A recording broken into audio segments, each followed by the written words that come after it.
அடர்ந்த காட்டுக்குள் ஒரு நரி வாழ்ந்து வந்தது. அந்த நரி மிகுந்த பசியுடன் இருந்தது. சாப்பிட ஏதேனும் அகப்படுமா என்று எதிர்பார்த்து கொண்டிருந்தது. அந்த நாள் முழுவதும் நரிக்கு எந்த உணவும் அகப்படவில்லை. அந்த காட்டுக்கு மிக அருகில் ஒரு அழகான கிராமம் இருந்தது.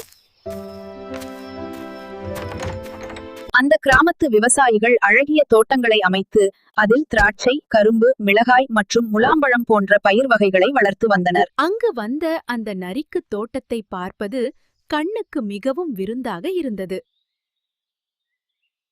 நரி இங்கேயும் அங்கேயும் சுற்றி பார்த்து ஆட்கள் நடமாட்டம் அடங்கி பொழுது சாயும் நேரம் வரை காத்திருந்தது. அந்த நரி முதலில் திராட்சை தோட்டத்துக்குள் சென்றது. கொத்து கொத்தாக தொங்கும் திராட்சை பழங்களை தின்றது.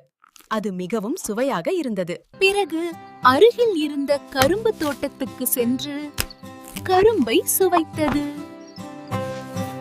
அது போதாமல் பின்னும் மிளகாய் தோட்டத்துக்கு சென்று மிளகாயை தின்றது. ஐயோ, காரம் காரம் என்று கத்திக்கொண்டு அருகில் இருந்த முலாம்பழப் பழங்களை சாப்பிட்டு அதன் காரம் குறையும் அளவுக்கு பல பழங்களை நாசம் செய்தது. பிறகு அந்த நரி வயிறு முட்டை சாப்பிட்டு சந்தோஷமாக காட்டுக்குள் விரைந்து சென்றது.